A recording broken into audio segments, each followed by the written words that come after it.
It's that time of week. Scott Frost talked to the media, but what did the ball coach have to say about the UCF Knights headed into Kansas?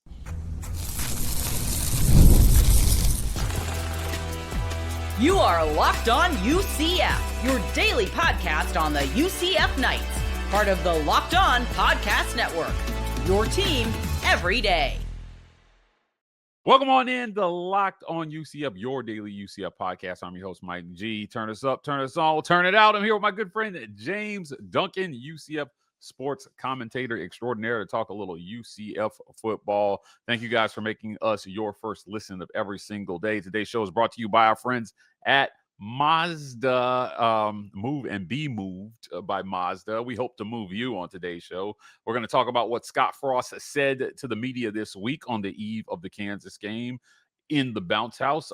And then, James, we're going to go over that injury report, talk about what potential impacts the out and the doubtful may have on UCF's roster and Kansas's. And then we'll close the show talking about Taven Jackson, who did not show up on the injury report, so should be a full go for Saturday. Let's start at the top. My friend Scott Frost spoke with the media, as is common. He was asked a question about QBs. QB is usually first and last. Here's what Scott Frost had to say about his QBs headed into Kansas. Both quarterbacks went back in the game despite both having AC joint sprains in the game. Is their status? Are they both available this week, or is it what's their status going into Kansas? That's kind of TBD, and I'm not trying to give you the runaround. I got to see how they operate this week.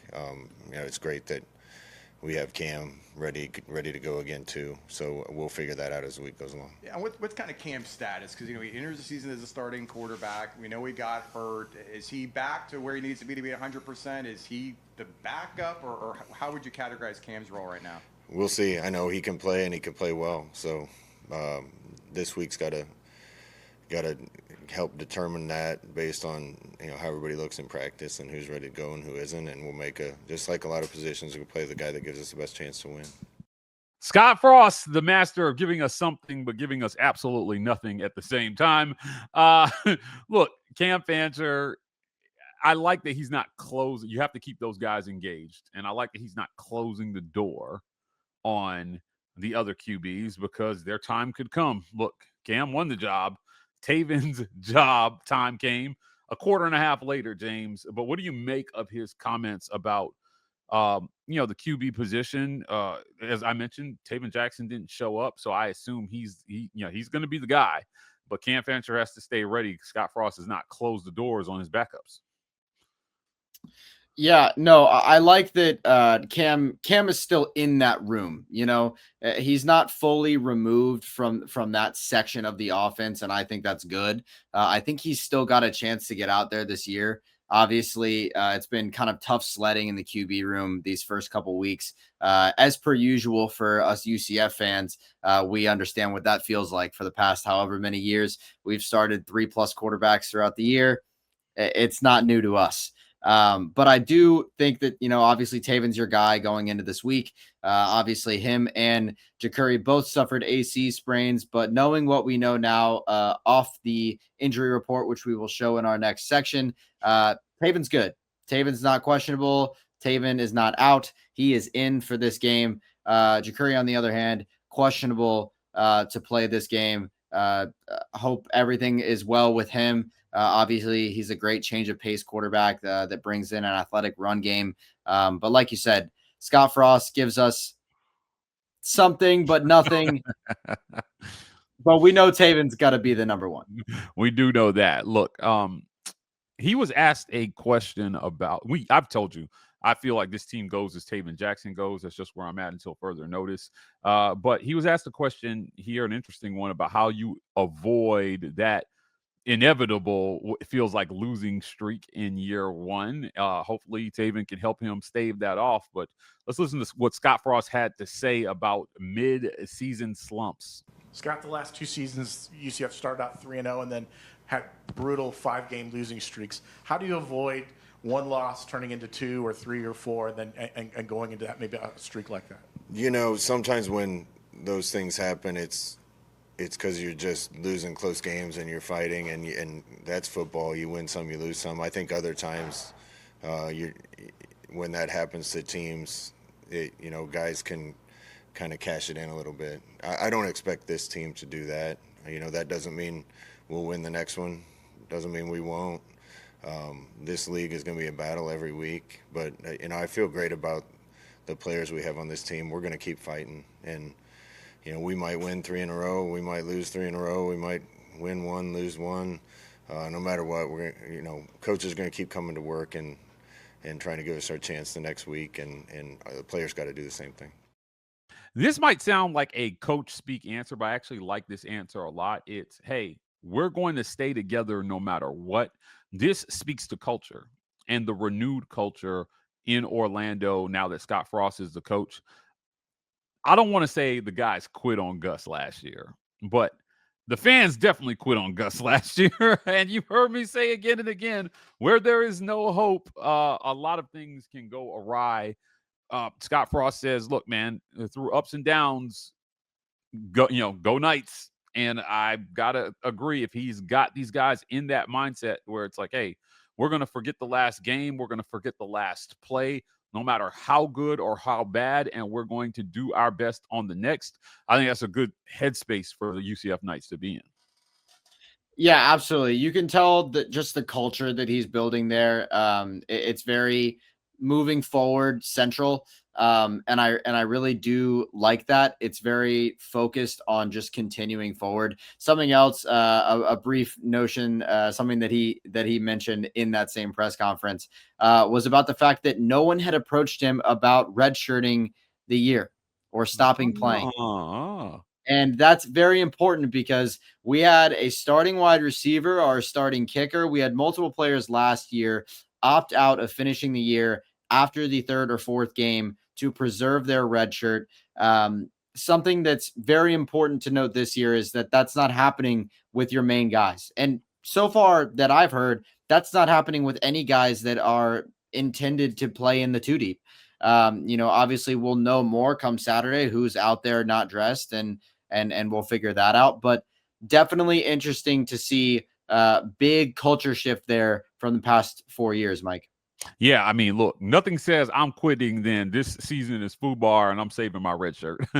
Like, when guys start making business decisions, James, about their season, you're probably not in a good spot. But I think it's a good thing that in year 1, guys are saying, screw a red shirt. I want to get on the field and I want to help.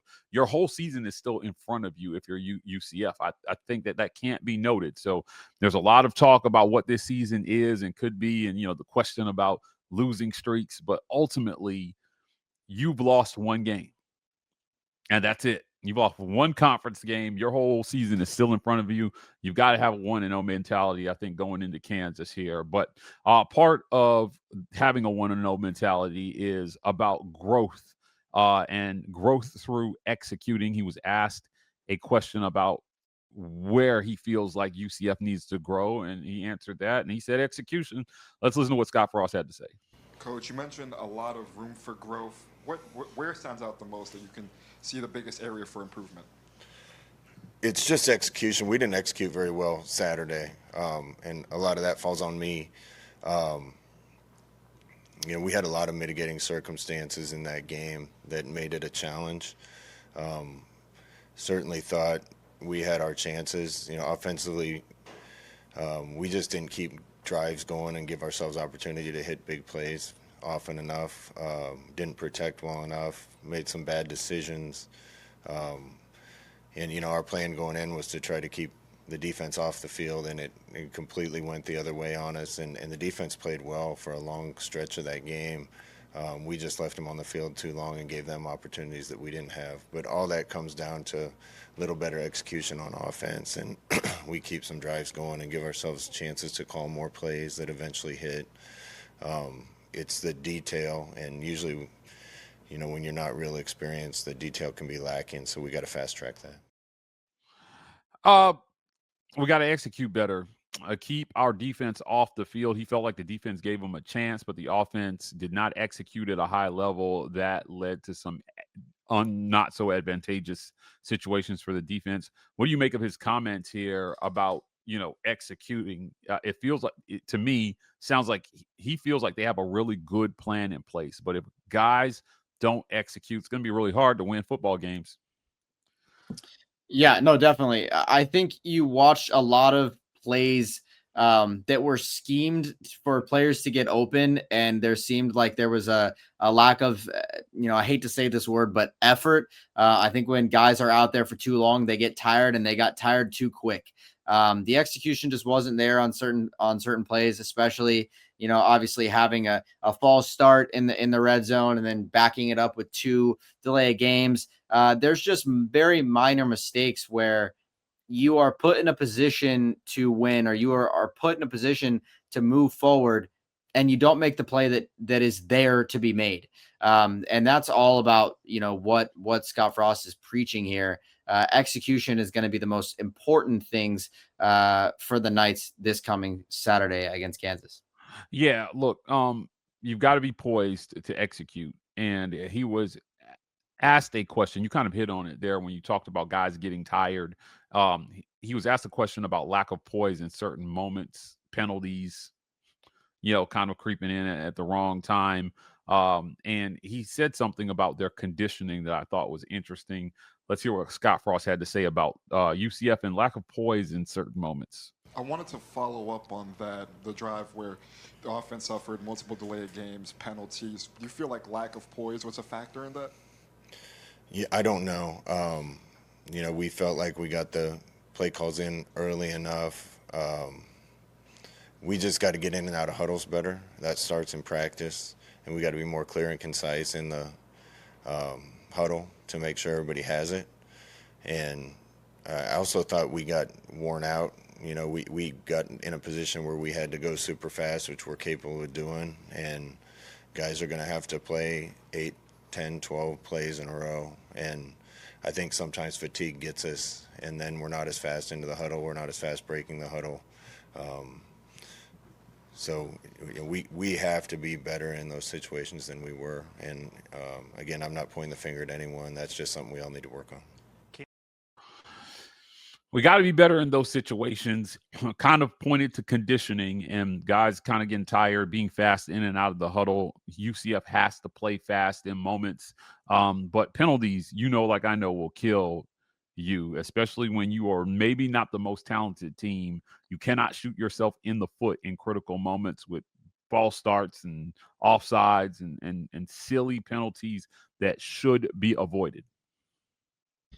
Yeah, I mean, you're only going to have a very small amount of opportunities to win games against teams that have just played together longer, have had a coach longer, have had a more stable staff situation than you. You're going to have less opportunities because of that, because the cohesion isn't there. It isn't set in place yet. You can have all the talent in the world, but if your cohesion isn't there, then you really have to make the absolute most of those opportunities.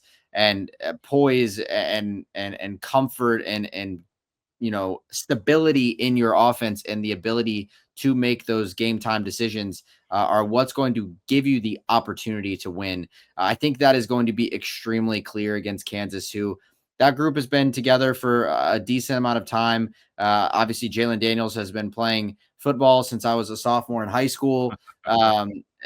There's a lot of opportunities for them to walk in and take over the bounce house. You have to give them every reason not to. Yeah, look, home field advantage has to be just that. It has to be a home field advantage. And if you get dumb penalties, you keep them in the game when they probably shouldn't be. And UCF has to try to avoid that on Saturday. Too many self-inflicted wounds versus Kansas State that ended up ultimately costing them the game. And you can bounce back. You can bounce back here. You talked about that Kansas team and kind of who they are as far as experience in a group that's been together. Sometimes that is an underrated advantage that you have as a team. If you're UCF, you may not have been together as long, but it doesn't mean that you can't play for each other like you have. And, that I think that is a referendum on Scott Frost's ability to be able to pull a team chemistry together here in just one offseason. Look, great stuff from Scott Frost. I appreciate his candidness with the media. You can't give away the store in these press conferences, but I think that there are some things that he says that are important for fans to hear that says, yes, we are in the right mindset. We're here to win now. We may be rebuilding, but we're here to win now if we can, and we're going to try to put the best product on the field every Saturday. Look, we're going to get to the break, and when we come back, we're going to talk about some of the key players who could be out on Saturday for both teams. Before we started recording, you had a lot of thoughts about some guys who may be out here for UCF, so we'll talk about that right after a quick word from our sponsors. This episode of Locked On UCF is brought to you by our friends at DoorDash, guys. It's almost the weekend. Time to look back and crown an MVP who delivered, powered by DoorDash. Just like you can win every Saturday with DoorDash Streaks, saving more every time you order. Some UCF players delivered when it mattered to most. Let's break it down. For UCF, guess what, man? It was the whole defense. The defense delivered. And they delivered all game long, giving UCF a chance to stay in the game versus Kansas State. We know they'll do the same versus Kansas coming this weekend. The whole state of Kansas can get it from the UCF defense. And just like the defense is going to deliver for UCF, DoorDash delivers your Saturdays with DoorDash Streaks. You save every Saturday you order, stack it up all season, and you could save $250, including $100 in DoorDash credits. Order this Saturday, keep the streak alive, fuel your game day only with DoorDash. Terms apply, promo period through November 18th. Don't miss out, guys, with DoorDash. This episode of Locked On UCF is also brought to you by our friends at FanDuel, America's #1 sports book. The NFL is here, and FanDuel is making sure you're ready for kickoff with a can't-miss offer. Right now, new customers can bet just $5, and if your first bet wins, you'll get $300 in bonus bets to use across the app. I have FanDuel's saddest parlay story. You can too. Sign up for FanDuel today. So are you ready to play? Download the FanDuel app now by visiting FanDuel.com to get started. That's FanDuel.com. Place your first $5 bet. If it wins, you get $300. You can't beat that. Injury report time. Who's in, who's out? Let's start with the Kansas Jayhawks here.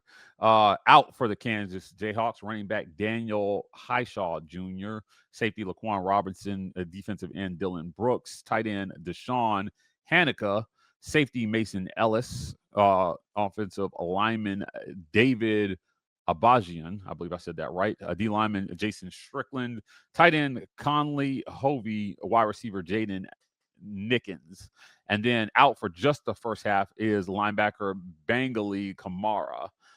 Also there, doubtful is running back Jack Schneider, questionable kicker Laith Marjan, and probable Saeed Gibbs.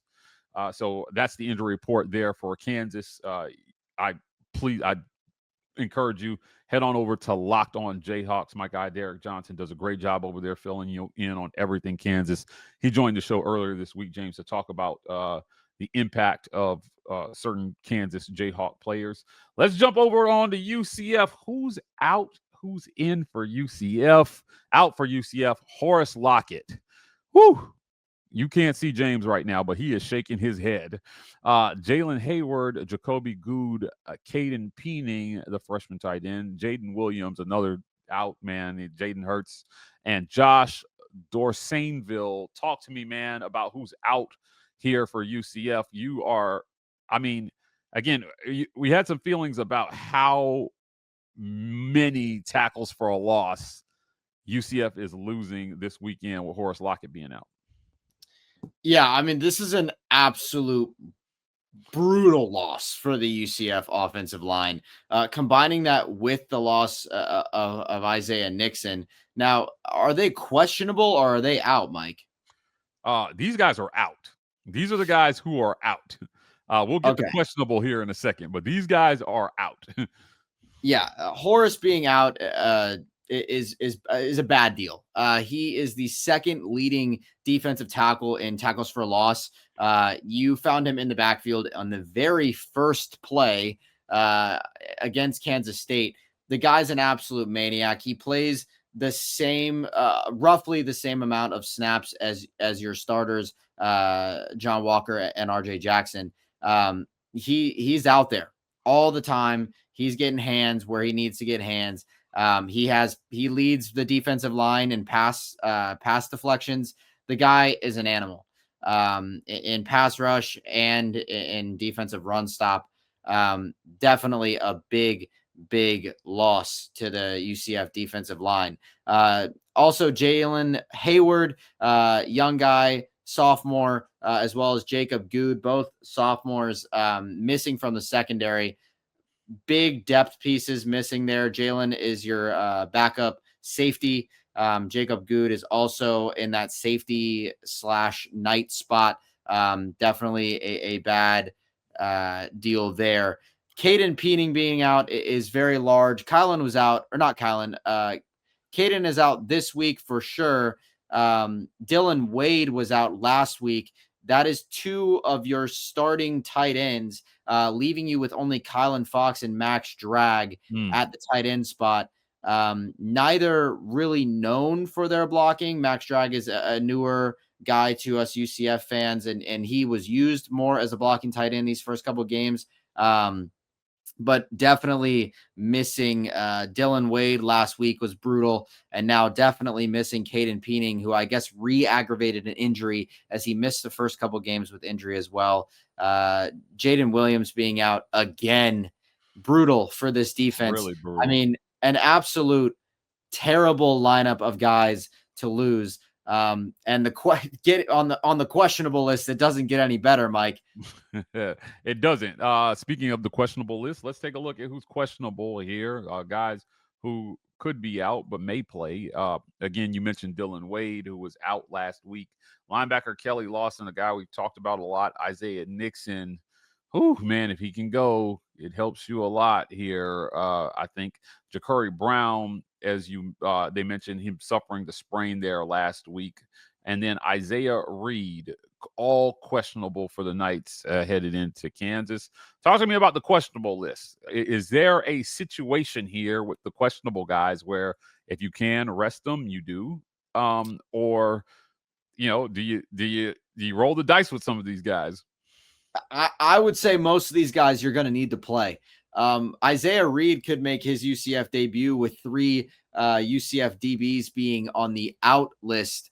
And especially Dylan Wade being gone. You hope with that separated shoulder, him staying out of the Kansas State game, that hopefully he's doing a little better.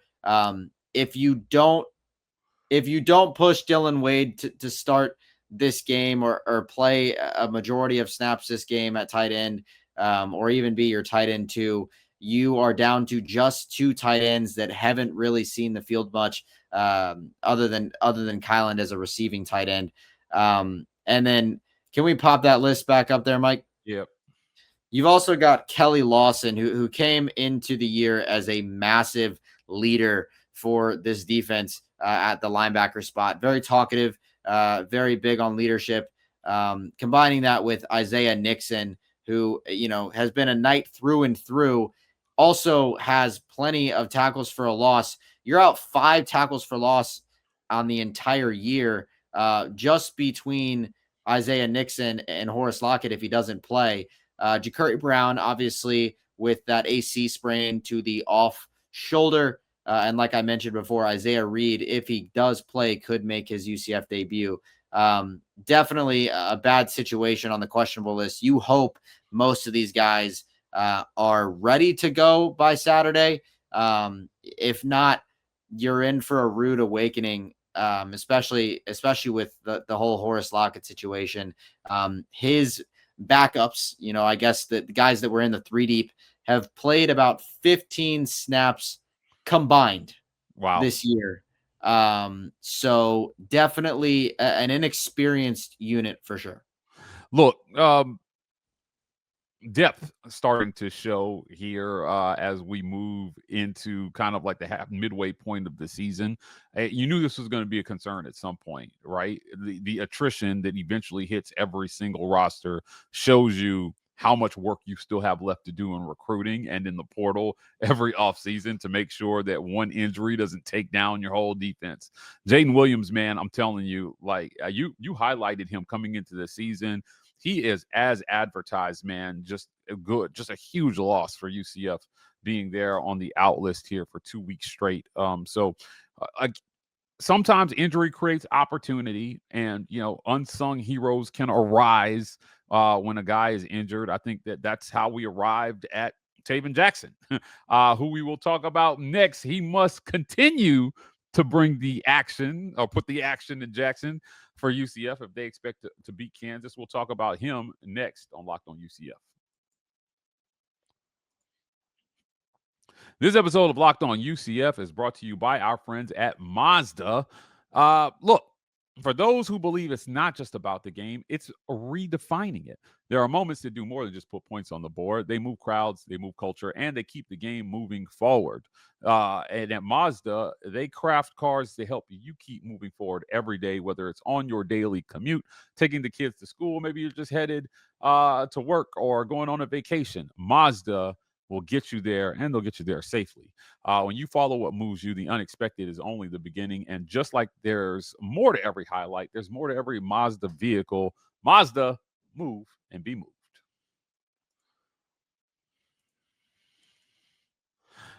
Taven Jackson.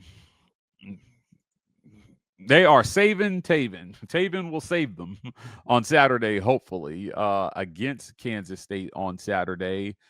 He was a paltry 50% passing. Now, only PFF logged one drop, so his percentages weren't that affected by drops in this game. But he was sacked 3 times, a number they have to improve. This offensive line has struggled at times to protect the quarterback.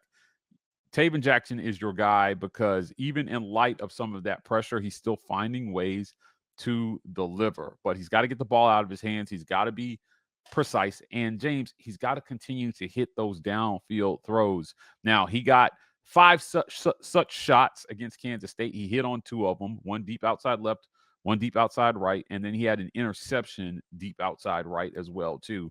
The first interception of the season. Limit the mistakes. Continue to protect. You have protected the football so well through your first 3 games. You cannot get into conference play and start turning the football over if you're Taven Jackson.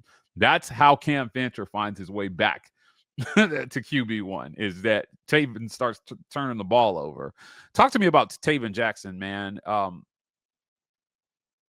I think this team goes as quarterback goes. And without strong quarterback play, it's going to be really hard to win games in league play. So far, I think Tayven has played in an acceptable level from game to game.